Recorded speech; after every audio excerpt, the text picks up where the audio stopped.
This week on the Push Pull Legs podcast, what mistakes did we make, or how did we revamp any products, services, coaching, our own training, our clients' training on the fly?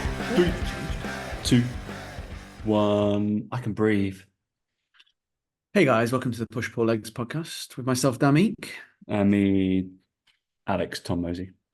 Yeah, Tom Hall Mosey with his little nose strip. He's got he's not even like he's trying to hide it. It's a proper noticeable nose strip. He's gone for it, like black and white nose strip. You can get like skin colored ones. No, Tom goes for the black and orange. I've got a skin colored one. Yeah, I got hit by these ads. Oh, you are honestly such a triathlete. It's not even funny. Numa bought 27 Amazing. trips. Bit of a weird number. Don't you think? That is weird. Yeah, 27. I bought some, and I'm pretty sure there was 27 as well. Why 27? Is that a new number? Is that like it's like when people sell their thing for $97? So there's one here, right? I just went on Amazon. Breathe Right, 44. What? Was weird, right? I want to find the ones I ordered because I'm pretty sure there was 27. Yeah. And I'm like, that is really odd that's such a, there must be a reason for it. Is Why it is there a because reason? over 4 weeks you have to have one day off it where you can't use it or something? Really? No, I don't know. I was like, why? I I don't you use were it like, oh every day. really? No, is that a real thing? No, it's not. a real Too thing. much. Too much good air. No. Yeah, too much of it. That is really odd, isn't it? It's pretty weird. I don't know the reason behind it now. It's probably a Anybody who reason. thinks I'm mental, then like we said it before. Actually, we said it on the podcast, and one of my clients was talking about it. He was like, "What do you think about those nose strips? Nose strips." And I was like, "I think me and Dan actually talked about it. As much as you look like an absolute fucking melt, they weirdly do work really well. Yeah, they're really good. And you do, Yeah, they are. yeah, you do feel really good. Yeah. You feel like you can breathe really well. So I would can't believe recommend. how inefficient my nose is. Put it that way. Yeah, basically, like when I put one I on. only wear it at home.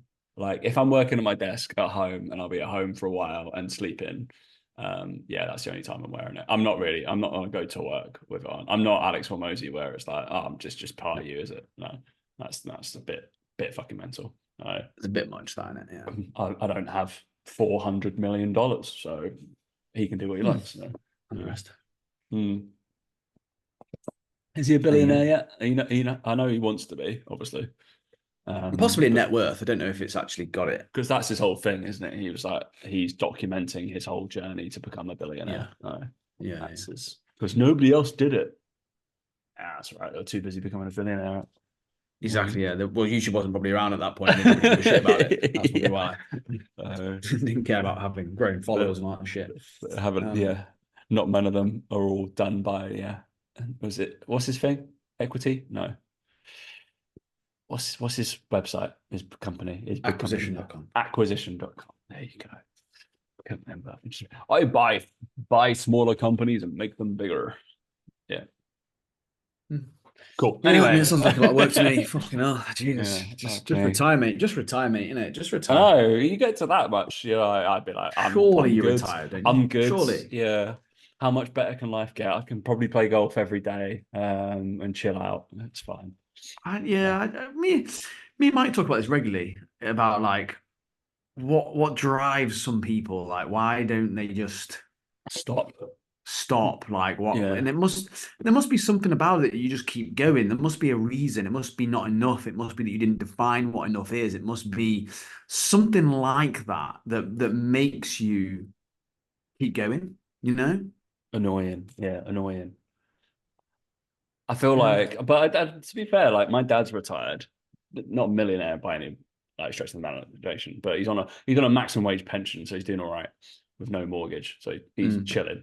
He's chilling, and but he's completely retired. Forgets what day it is. I don't know whether I'll be able to like. He's like, I know it's a weekend because you've come down to visit us. Yeah. That kind of fucking thing. He's That's like, how you know you're doing the right thing, that, innit? You don't know what day it is. I love that. It's like basically his life is like that week between Christmas and New Year's at the moment. It's just like, oh mate, give me that life. Give me that life. That's what I want out of life. Like to get to that point is what I want. But and he's like just bookends. He's like, oh, football's on today, so he goes down to Southend, does that kind of stuff. Yeah, bless him. Has his French classes and all that wine tasting things. Mate, yeah. He doesn't play golf. He should be playing golf. Should be playing golf. I was sure. doing when I was retired. But mate, smart man. Anyway, to be said. How are you, Daniel? I'm all right, mate. Can't complain. It's getting a bit hot here, but you know, I'm not going to complain about that because it's fucking freezing cold for you, isn't it? In June, so that's a bit shit. It's not. Well, that's what everyone's saying. It's cold. It was cold. Are they? The morning sun was out, and I walked like it's still fucking freezing. One of my clients. It's really nice. It was like 16 when I went into work at like 6 a.m. 16. Oh, sorry. Yeah, sorry. I thought you said it was warm. At 6 a.m. And then 6 it's got a.m. warmer. Yeah, now it's about 20 at the moment. I don't think it was quite 16 when you got up in the morning. But anyway, so yeah, no, all good, mate. Over that, can't complain really. It's just like I said, warm. But starting to get a little bit quieter here now. A little bit quiet on the roads and like in general, like people obviously shooting off because it's obviously getting hot. Don't get lonely. I'm not visiting you. It's too fucking up, mate. Fuck off. My limit was can't May. play golf, can you now? You can't play golf in this weather. Yeah. Don't even bother trying, mate. No, it's actually not too bad to be fair. First thing in the morning, it's not actually too bad. I don't think it is anyway. Gets bad then. It's sort of like at the turn, sort of like half eight, you start noticing it gets really hot, and you can just about bear it for another like 10 holes or so. So it's not too bad. But yeah, mate. How are you? How's the golf season in the UK? It must be flying now. Must be golf season. Everybody's loving it. Unfortunately, most of my time's been taken up by fucking triathlon shit. So very annoying. But we live and learn. Yeah, you said you loved it, mate. What are you about? Oh, I love the long runs. I love doing all that. Yeah, I love it all. It gives me a purpose, Daniel. It's giving me a purpose to train. It's all right. It's good. Purpose. So you need a purpose to I'm train. going to go play Sudbury Golf Course. So that's really exciting. Made some new friends. There's a few golfers at Until. So cool, isn't it? Oh, that's good. Cool. Yeah, that's nice. Should be good fun. Golf friends, golf and work friends. I added one more ball to my ball collection. I'm currently on 9 in the little ball collection now. So I played more than 9 courses, just an FYI. But yeah 9 since but 9. That's 9 since obviously I've been in Dubai. So that's good. That's pretty good, mate. Just before I think. Yeah. And weirdly 6 from Dubai and Abu Dhabi, and only 3 from England. But yeah, that's weird. Bit weird. But yeah, the annoying thing is I'll never be able to get the Italian ones, will I? Even though I played there, like we played some. I'd only go back to one of the courses, to be fair. So that'd be the only one if I was touring Italy again, or if I was staying in Lake Como for some random reason, I might go play that course because that was. I would try to make sure it wasn't being fucking aerated though, which is annoying when we played it on it. Even though it was still cheapish, but yeah, it was just being aerated. Right? Yeah, it's frustrating, wasn't it? That's frustrating. But yeah, it was. Yeah, I'm saying that over here at the moment, obviously, because it's the off season, and now they're doing a lot of that work now on the greens and stuff here, which is getting a bit frustrating. But you work around it, you know. You roll with the punch. So roll with the punches, mate. So we just have the massive world of health and fitness to excite us. Oh yeah, the old health and fitness industry. Gotta love it. Gotta bloody love it. And every day's a school day. I think we'll say topics today. I've decided them because Dan's turned up. So obviously I did a triathlon on the weekend, a sprint one, but I want to talk about kind of a little bit about, I guess. I mean, you can talk about this from a competing point of view. I guess way back when Dan stepped on stage and he was had his nipples out, but I'm sure he's helped people compete as well. And what it can be in terms of like mindset post after probably making mistakes, especially in your first event for a hell of a while. That was my first triathlon since COVID, and the COVID one I did on a dare basically and didn't have a clue what I was doing. So that was fun. But this one I was actually fit for, but still stuff went wrong. So it was quite interesting. And then I thought it'd be interesting to vaguely talk about, because obviously we've both been through certain kind of changes career-wise, and what you start pushing and what you start talking about. Is there like, because basically, yeah, how you'd either pivot or make a mistake and learn from it. What were the most recent things, maybe business-wise or personal training-wise, that you've done where you've been like highlighted? Because there's something that I can highlight from the combine in terms of, like, I did have this product in theory for like 1.5 years when I first started it, but then I backed off it and then we relaunched and done some stuff. So, and be able to reassess, but why it's maybe important from a coach's point of view to kind of have a little look back and be like, maybe I need to repackage this or redo something or change it in some way to make this better on the back end. Might take some fucking time, 100%. Took me a fair few fucking months, but maybe it's worth it to reposition or repivot or do something else. There's people probably in your group that ask this, or you do the same thing over and over again and get the same fucking result. And that's insanity, isn't it, Daniel? So that's what they say, isn't it? Someone clever said that, I think. I can't remember. I think that's which way we're going to go. We got those two major topics down. Come on, we're both wearing grey today. You pick. Come on, you pick. You've got the nose strip. You're thinking clearly. You pick. Breathing clearly. Hear that. Big inhale there. Look at that. Massive. I mean, I'm high, basically. High on life. High on oxygen. Not getting enough oxygen in, clearly. I just dread to think people are going to be scared. Like, I might do all my check-ins on Thursday with no strip on. How much abuse will I get? Not as much as you should get, probably. Do my clients like the honest answer? If I do my check-ins on Thursday, let's say it's 20 people I check in with, but let's see like whether they go, you're a prick, or you look great. I'm going for over 8. All right, 8 or over will tell me I'm a complete bellend. 8 or over. I think 10. 10. Easy. Interesting. 12. No, fuck it. I'm going even higher. 12. Full house. 12. Yeah, every single one. Yeah. In fact, one more than what you've got. Someone will see on Instagram and go, what are you doing? Yeah, I've actually had, because when I bought them, somebody did message me, was like, wow, what do you think of them? It was like, oh, like, there we go. They're still good. Don't geeks. worry. I know, such nerds. It's fine. Right, we've reached the age where we can give a shit, basically, Dan. We know, you know that. Like, it's fine. It's fine. All right, we'll talk about competing, because that's more PTE. So anyway, we'll do a short story about my triathlon, because so projected time was 1 hour 20. Finishing time was like 1 hour 35-ish. So there's 15 minutes there that I fucked up.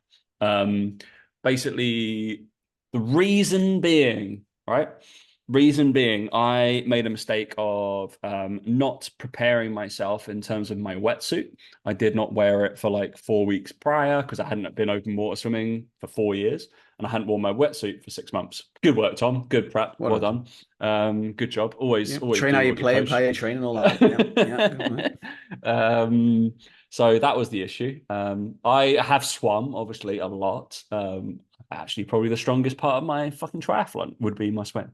But I have swum. I like swimming in a pool. I'm good at swimming in the pool, so that was annoying. So open water, very different. Probably changing environment doesn't mean exactly the same thing. Unfortunately, just like hitting. It's basically playing golf in the range or inside to playing on a fucking course. I can kind of liken it to on TrackMan to that. So pretty different,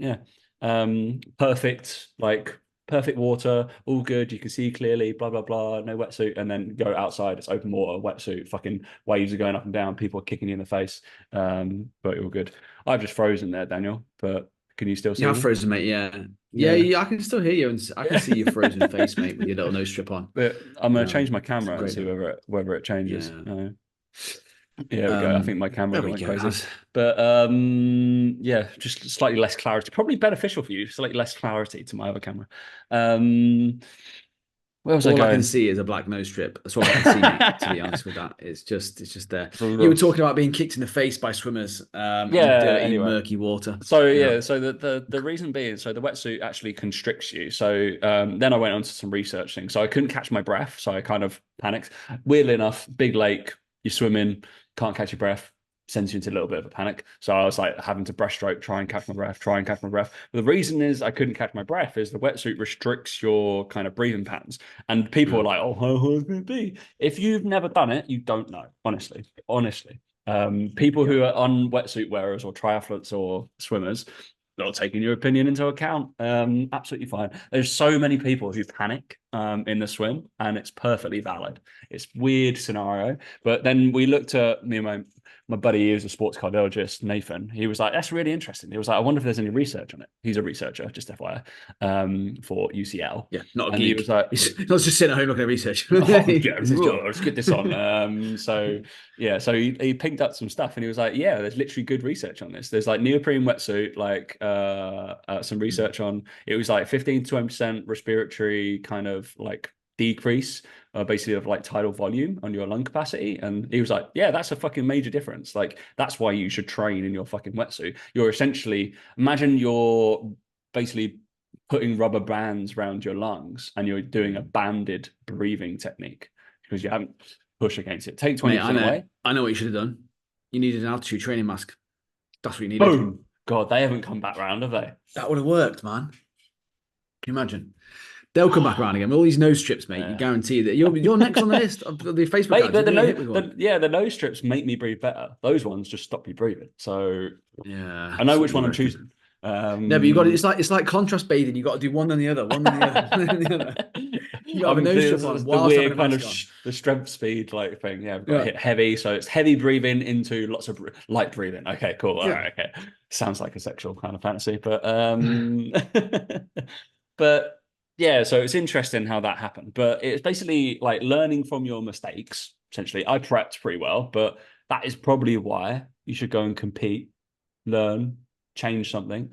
And then, but the immediate thought for me wasn't, oh shit, that's scary. Like I didn't do as well as I did or I wanted to. Yeah, I was disappointed, but you know what I did that night? Booked another two. I was like, oh, you're an idiot. I was like, I'm not fucking having that. I was like, I need to be able to see what I can do. I want to improve and keep training for something. So I was just like, fuck it. You can either be like, no, I'm scared. I'm going to back off my training. Then I was like, obviously I had a day off afterwards, but then I trained twice yesterday. So yeah, it's that kind of like light the fire of like, oh, learn from a mistake. Now I'm more educated. I've honestly, there's that kind of thing where you learn more from what you've fucked up at than what you've done well.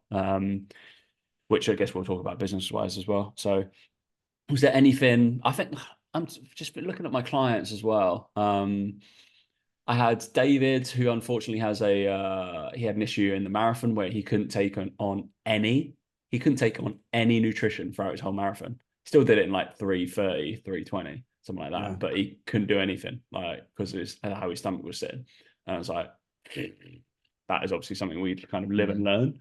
Other than that, like toilet time, I've had most people been pretty clean, to be fair. No injuries, no nothing. Actually, I did have one who fucked up a Hyrox because he was, we think, had COVID. So that's interesting. Can't really change that. But I think it's a case of like do it, see what happens, and then hopefully learn from where you can go. I think with it, I think you never really understand or know how you're going to react in a situation where you don't only have the physical stress of the actual event, but also the emotional stress of then the nerves, the psychology behind that, the anxiety, like you said about someone running a marathon, then the nerves behind it. I've seen many a footballer have to deal with that before games, like and not only that, but even like you say, competing and stuff. Again, people, at certain points you need to eat certain amounts of food, but like I just can't. I'm too nervous and I can't eat or whatever. And a little bit different from that point of view. Competing is not really as important as it is for like marathons and stuff like that. But I bring it back to like the whole like golf. Like when I entered that golf tournament, it was 3 days in a row, and it was like my first ever golf tournament. The nerves I felt, man, fuck me on that first tee. Like I haven't experienced that for a long, long time. Yeah. A long, long time. And it's just amazing how in those situations that some of them you can't practice for. You can't practice, you can't replicate the nerves and that sort of stuff. But like you said, you can replicate the conditions, and it's like you need to make sure you're doing that as much as possible and put yourself under pressure and all those things in your training. But like you said, it's something that you just don't think about. And you only make that mistake once. And after that, you're like, right, every training session you do now, you're going to be in a wetsuit. Every single one. You're like, it just goes without fail. Like, even if you're a year out from your Ironman or whatever, or triathlon, you're going to be like, well, I'm going to do it. Like, I'm just going to train like that.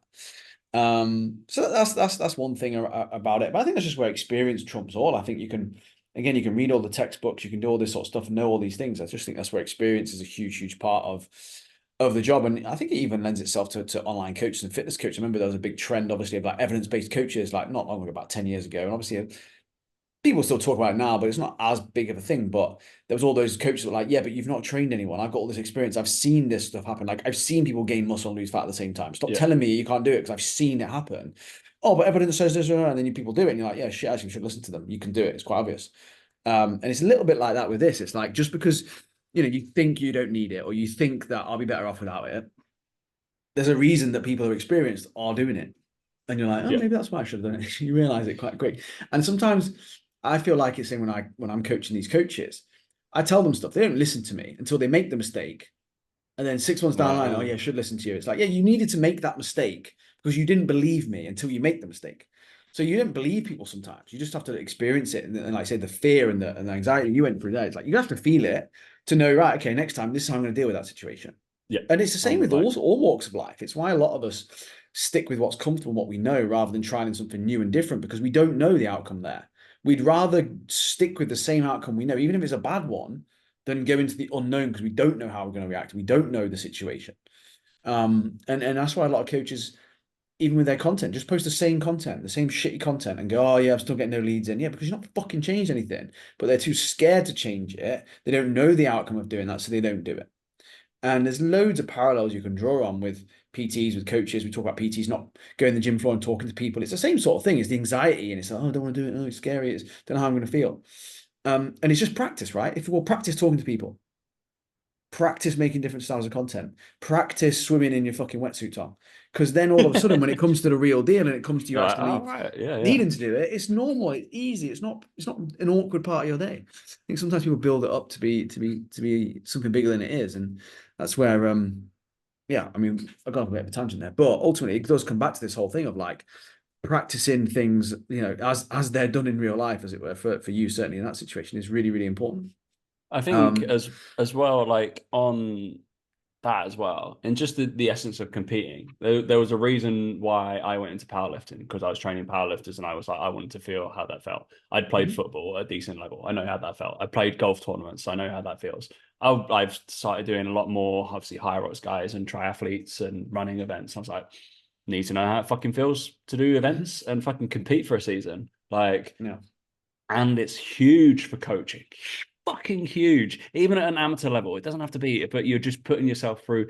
Like, I would say I'm an evidence-based coach, but I 100% have learned more post fucking like any of my degrees, just doing and learning and being like, all right, anecdotally that looks right. Oh, let me see if there's some few people that I kind of respect and follow the same thing. All right, cool, yeah, awesome. Right, that's the same thing. So I'd like, if there's some coaches out there that aren't training for things or for something or competing in something, training towards something, their clients are like, all right, cool, yeah. That it's fine. That's why you guys have the photo shoot stuff, right? So it's like you're training towards that. That's I'm sure those people leading up to that day still have anxiety about it, and it's a date in the diary, and they still are like, oh shit, am I going to look good? And they still on that day, even when they're just like they're still a little bit nervous about getting your picture taken. It's not a competition, but it's still a competition with you and like the fucking camera lens of feeling good. And it's exactly the same thing for, obviously, it's like HYROX is fucking like God. And the funny thing with that is just like you were saying then about booking 2 triathlons after that, is that they also afterwards go, I want to do another one. But the build up to it, like I say, it's anxiety inducing, you get nervous. But it's like, I always say to people, so it makes you feel alive. Like, I would do another golf tournament in a heartbeat. Oh, like in a heartbeat. Like... and it's made me actually want to do more. It's made me then focus my training in my off season now in terms of what I'm trying to learn and my lessons and how serious I'm taking my practice. So the next time I go, I'm going to do better because I put all the work in and all the practice in, and I know how it feels on that first year. I know all this sort of stuff. Like, it for me, it's what makes you feel alive. I think that sort of stuff. I always encourage all coaches to be working towards something. Yeah. Like you said, high rocks. Even if you want to do a bodybuilding show, I wouldn't advise it. But even if you wanted to do it, whatever you want to do, like do something, because you'll be amazed at how much it gives you focus, discipline, gives you structure to your days, to your weeks, all those sorts of things. And that's the bit that it helps with, that people don't talk about as much. Is the emotional stuff on the day is what I think you go back for, because you realize, again, it makes you feel alive. Like I use that term, but I felt that with the golf tournament. I felt like I had that feeling that I hadn't had for so long, of competing and competition, and like, why do I do this and what do I want to do? And I'm never going to probably enter a triathlon ever in my life, but I can imagine you had the same feeling. The And I'm build not up to even, it, I couldn't give a shit about the other people. Obviously, I was just competing about me and thinking what times I could do and doing my kind of best kind of thing. Couldn't give a shit about the other people. Obviously, I wanted my friends to do well, that kind of thing. But obviously, there's a different thing in terms of high rocks in. But most people in high rocks, like I'd imagine 99% of the people aren't really worrying about where they place. They just want to finish in the best time against whatever they did previously, or their latest sim or whatever. But yeah, it's just a completely different sensation. I just implore people to like, because that's who I coach, right? I coach other coaches who want to compete in shit. And it's just like, it's so much better to like either have somebody like myself in their corner who like, I know what you've like, you're going to feel like this leading up to it. Like we're going to feel a little bit weird and kind of like on that day, the day of, you're probably not going to want to eat, but please get this in like 2-3 hours before. It's fine. And I literally felt like that on Saturday. I was like, I didn't really want to eat, but I was like, I know I need to eat something. And I was just like, okay, I need to have that gel slightly then, even though I'm not hungry. It's like, I know I'm going to feel it. Yeah, it's just annoying. Like, yeah, I think that whole kind of it was way back when it was all the evidence-based crowd, and it was like, should you look like you train to be a trainer? Or like, should you yeah, to a fucking extent, yeah, 100%. Definitely. I'd rather like. And it's funny how the people who say it doesn't matter are the ones that also look like they train. Yeah. The ones that say it doesn't matter are the ones that when I look at them, I'm like, yeah, but you're doing it. It winds me up. It really gets my goat, that part of the industry. Yeah. It's never a PT who is arguably out of shape, again, for their niche, saying it doesn't matter. It's always the ones that are leaner, look great, achieve their goals, achieve the physique they're happy with, they're proud of, they're strong, they're lean, whatever. Like, oh yeah, it shouldn't matter. It shouldn't matter. Well, it does matter. So like you can say what you want. But like you said there, it's like think of a really good example, John Clark. Yeah. Definitely not, but he'll have to admit, definitely not the leanest guy in the world, and certainly wasn't when he was doing powerlifting, when he was entering Britain's Strongest Man. Sorry, not powerlifting, Britain's Strongest Man.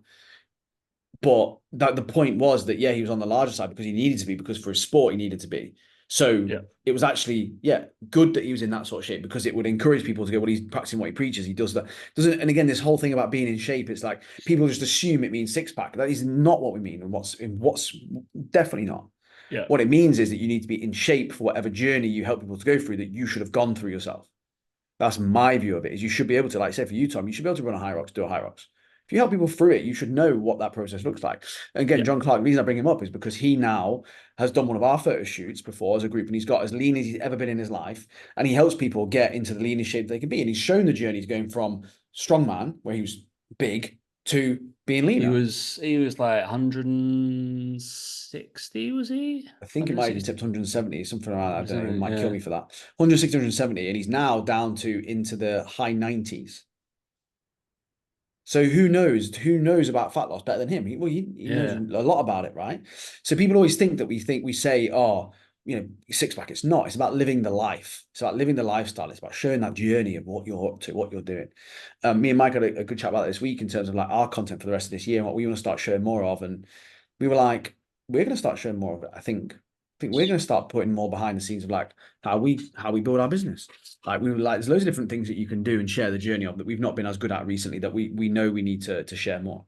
And it's that, right? And I say it to clients all the time. I said, you wouldn't be sat here doing this check-in with me on this Zoom call with me if I didn't have the business I had. No, absolutely not. So don't pretend that you not being in shape for being a PT matters, because it does matter. It's like me saying, if I had less clients than you, would you be on this call? No, right. So we can establish then it does matter, doesn't it? It's always some people that say that have got something to sell you. Yeah. They got the thing to sell you. Ah, brilliant. Yeah, of course you are. Oh, it's just, yeah, I can really get some of my nerves. But anyway, let's stop because otherwise I'll just keep ranting about it and go fucking.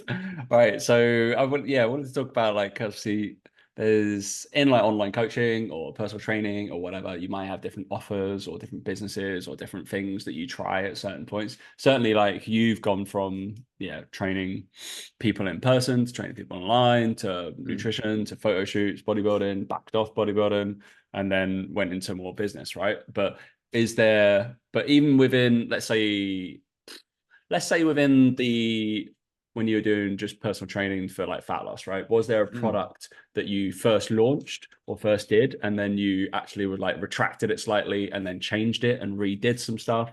Or was there anything that you kind of evolved massively over like a year, 2 years, where it's like if you actually looked at it from a 2 year span, the product looked quite different, or the coaching looked different, or what was it? Would there be anything? I definitely think coaching in general probably looked different from when I first started. Like again, I went with a company and I was told that it had to be done a certain way, and I remember writing up people's nutrition plans on computer, printing them out, and sending them in the post. Even though it was like, yeah, you're writing it on the computer and you could have gone click email. Yep. But it was part of like getting something. It was like you get your plan, you get your nutrition plan through the post, right? As a part of a big thing about that. So that in general has changed a lot because it used to just be an email check-in, let me know in 2 weeks how you're getting on. If you want to make any changes to it, email me and stuff. And again, I was doing what I was told. And as you evolve through that, you realize, fucking hell, 2 years later, like it's changed a lot. And even in the last 2 years, it's changed a lot. And probably for the worst, to be fair, now, in terms of the way other business mentors are trying to teach people how to do it, and like the traffic light check-ins and the if someone's having a good week, don't check in with them. Fucking hell. Oh, that sounds good. So there's definitely it's swung too far the other way now as well. I think you come up with ideas regularly that maybe you get boo-booed and you kind of put them to the back of your mind. But for me, I would say the last 4 years in business, I can hand on heart say that we've not done anything that has flopped. We've done some things that haven't gone as well. So for example, I don't even know if you describe it as this. We did the playbook, right? We before we went into coaching coaches, we did the playbook, which was like how we do coaching. Because we used to get questions a little bit about how we coach and what we'd recommend doing. So it was almost like a course version, the first ever version of us talking about how to coach people. And it was focused on how to onboard, how to be the best coach, how to do check-ins, how to deal with clients. And then there was a little bit around like social media and content creation, but it was like the bonus bits on it. And I think in total of that, we sold, I think about 50 of them, 55 maybe. And I think we definitely underestimated how often you need to push it and market it. We just did 3 launches for it. And I think each one got progressively smaller. I think we might have done 30, then like 15, and then about 8, something like that. I think progressively got worse. And we just stopped pushing it then and stopped selling. So we're like, oh, hang on, and like there's obviously a finite amount of people that want this, etc., etc. And we didn't really market it and push it that hard.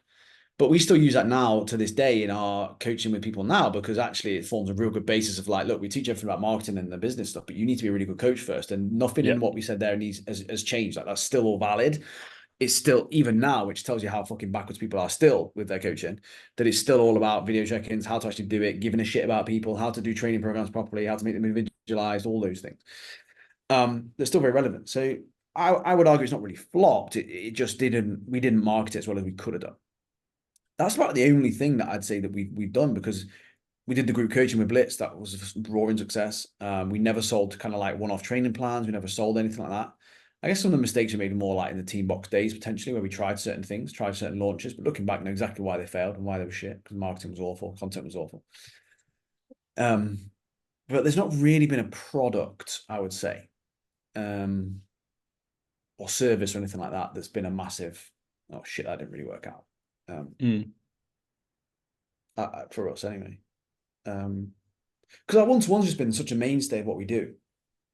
I think that constantly evolves anyway, doesn't it? I guess you're always tweaking things with that. Like you make different decisions, and then you go like, oh, there's common denominators that keep cropping up, and then you're like, I need to possibly make a change here, or certain things like that. So which I started to do as well. There's certain things that, especially once as I get more experience as an online coach, I'm just like, all right, that needs to happen. That we're just more of business, isn't it? So yeah, in terms of that. But I think I'll talk about it from the combine kind of stuff, because I probably wanted to do group coaching before I was ready, right? So, but obviously I guess like, because I've been doing this shit for so long and education for so long, I probably have a slightly different profile than many coaches in terms of speaking. And being, people who tend to follow me will be like, in the weirdest way possible, look up to me a little bit for like, oh, Tom knows a lot about that fucking shit, right? So I've got that kind of level of authority already. And I was like, and I definitely pushed before I even had fucking 10 clients one-to-one. I was like, oh, I'm going to do this combine thing because I got excited about the idea of it. And then definitely re-pivoted it as well.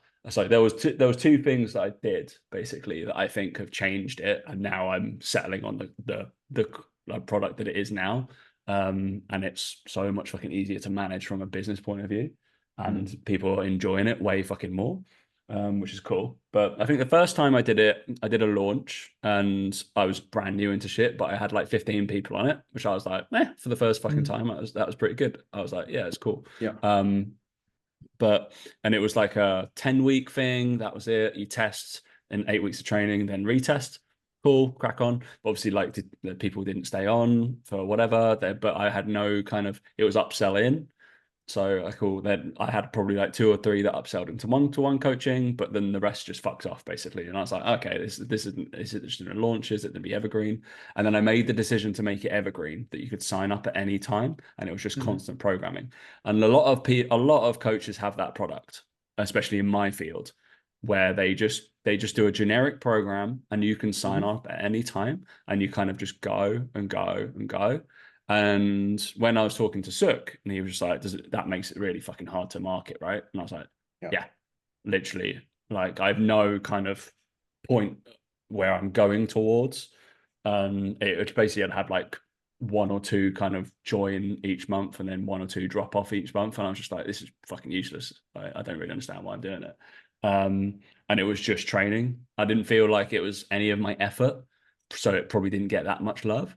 And then when I redid it with Suk, and he taught me through, obviously, like, I've looked at all of Dan's launch stuff, I've looked at all of Suk's launch stuff, and he was just like, do launches. It's like, do phases, it's fine. And literally that's what, and circled back around into education and then combined the product, because it was just testing, train, testing. And I was like, I wasn't dipping into the education, and realizing where, like, maybe wherever you are, what value do you tend to add to your clients? Mine's education, my biggest fucking thing. Like, most people can write plans, cool, but then they'll write the plans like I do because of the education I've got or the kind of decisions that I can do. So I was like, I need to let these group people in to why I'm making these decisions, even from a kind of a blanket point of view. Obviously, I let all of my online clients one-to-one why I make those decisions, like in their check-ins, right? So I was just like, all right, we need to combine that with education. So it's that kind of USP shit, but you then actually learn by doing. So it's an interesting way of like, and also I retracted the combine for a whole fucking like 9 months to a year and just didn't do anything with it, and then redid it because I was just like, oh, it's not doing anything. So I'm gonna let it die and then re kind of ignite it again. Which has been cool in the fact that, like, I thought it was a good idea, then I had to kill it and then redo it and then bring it back in a better way. I just think it's more so that you kind of like launched it a few different ways and then you just looked at all the data and went, this didn't really work for me. This didn't work for me. Like, it's trial and error, right? It's testing out. Again, something that coaches are so scared to do. They don't like looking like they failed. And you're a little bit different to this because you're not bothered about it as much. But coaches have this thing about failure, and they worry about, like, what will people say and what will people think. It's like, people don't care enough about you. Like, genuinely, like you saw with the combine, people don't know that the combine failed. They don't know that it didn't work. They don't know that like, they only had the second time I did it, nothing went on it, because I was just like, I probably sold about 5-6 faces the next time, because it was just like, all right, I didn't market it very well, I didn't launch it very well, and it was that's evergreen. The thing is, like, coaches are so like bothered about what other people think, and I'm like, honestly, they are not thinking about you at all. So get that out of your fucking head, because people just do not give a shit about you as much as you think they do, like, in the nicest way possible. Because they're just so afraid of what people are going to think. Yeah. And it's that whole, I come back to that quote a lot. We suffer more in imagination than reality. And I have to remind myself this all the time, because I do it. we catastrophize, we think about stuff, and it's like, what if? And it's like, well, that hasn't happened, has it? Yeah. So why are you getting yourself all stressed and frustrated about it? And like you said about launching that, it's like people just suffer so much in the what ifs and the what if someone says this, what if someone says well, it's not happened, has it? So I wouldn't fucking worry about it. People don't care about you. I think it's that evolution of finding shit that works. Again, like the training, like it happens in business. It happens to the best of us. And learning from, again, I learned from a mistake and then sought the advice of some other people and then was like, actually, this has invigorated me to do this and blah, blah, blah. This is going to work better. This is a better thing. And now we're like, all right, yeah, I can see this going for further and actually being a main thing, which is great. But I think a lot of coaches would probably previously, like if they'd done into group coaching, or maybe it's just their online service, they like, oh, it's the whole, I've made a post on Instagram. Why is nobody doing anything? All right. Cool. Have you tried it? Why are you trying it? Why is it failing? Why is it not moving? It's like, okay, cool. Look back at what you did. The history is the biggest indicator of the future. It's just like, why did that fucking fail? If you did repeat exactly the same history, you then get the same like repetition, really. So it's just like, all right, probably needs a little change, probably needs like whatever you're doing. There's as much as like we say, stick with it, it will come, that kind of thing. Every now and again, you're like, all right, it's happening for a while, so what do you think's wrong? Which is essentially what Sukrup said to me. And he was like, yeah, you got there by yourself. And I was like, why am I paying you? Yeah. Well, that's it. You wouldn't get there otherwise, though, right? You know, it's that whole thing, isn't it? You get guided into the right direction, I guess, with it. But yeah, I think it's just laying into your strengths. And he was like, you're good at educating people, you twat, like do that, please. Yeah. Literally.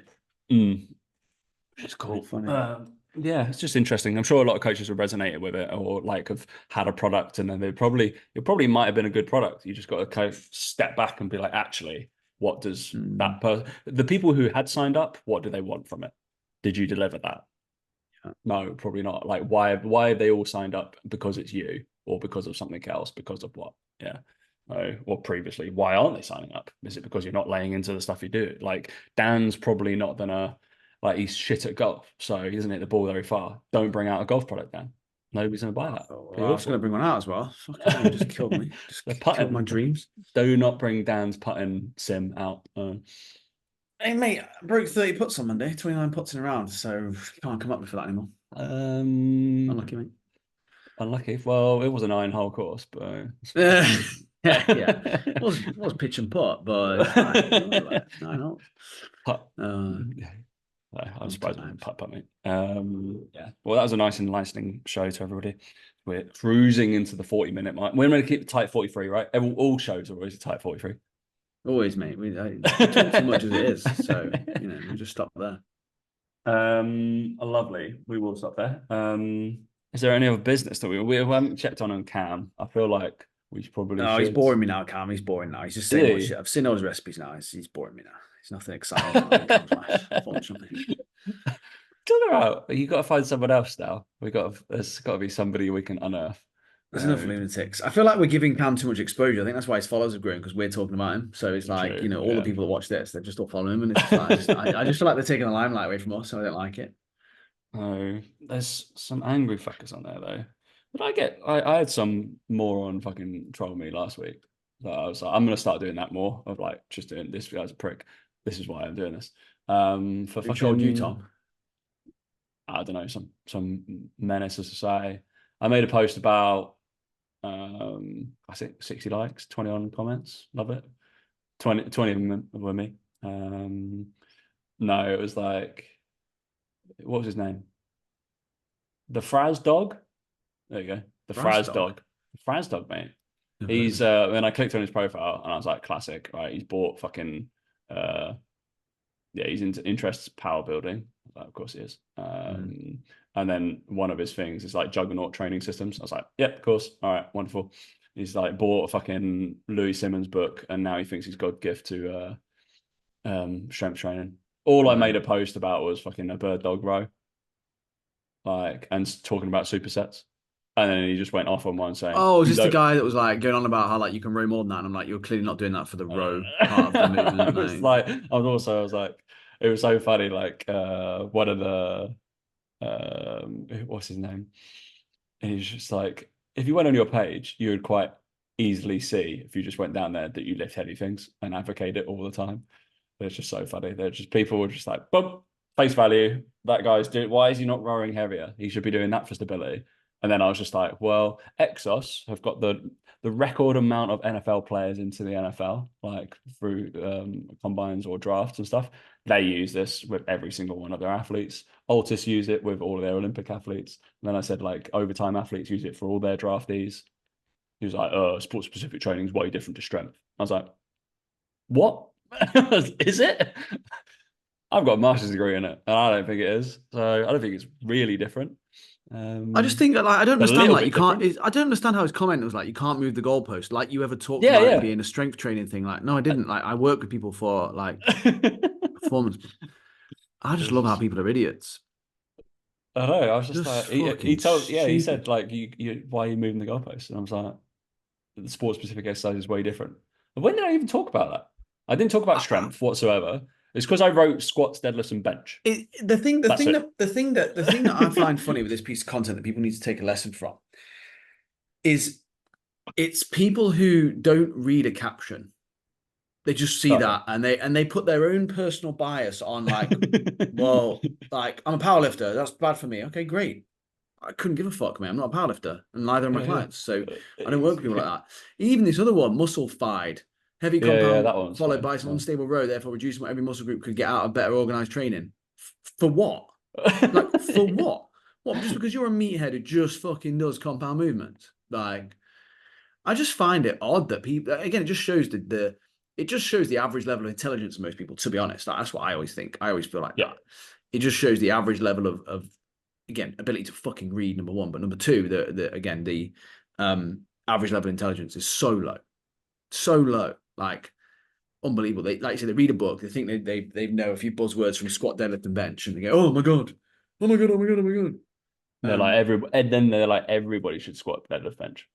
That's the issue with people like that lad or muscle fired or whatever his name. They think, well, everybody should do this. Like, why is not everybody doing it? I don't think everybody should train like me. Fucking boring world. Give a shit. Go do something else. It'd be awful. Do more of it, mate, because obviously the trolls come out then. So yeah, no, it's really funny. So I like making that because the content's fucking easy. People are like, oh, it takes ages. I'm like, oh, I film myself when I'm training. And to be fair, I was filming for the combine, so it's like multi-purpose filming. And then I do think about the caption, shock, and other stuff I'm putting on top of it. But it doesn't take me that long. But you have to do all the other stuff. But yeah, you just got to, I think it's just the way I write it is quite sarcastically and annoying. So no, not you. Surely not. So it's fine. But they tend to do all right. All right. Good. All right, now we're type 43. No business from Daniel. No business from me, as far as I know. I'm playing a football competition this weekend, so that's going to be exciting. So I'll be injured probably. So this will be the last time you hear from me about my triathlon training. One thing about triathlon, like at least which is a good thing about triathlon and power-ups, very easy, very uneasy, difficult to get injured because it's just all you, innit? All you, bro. All you, bro. All right, thanks for listening, guys. Catch you next week. See you later.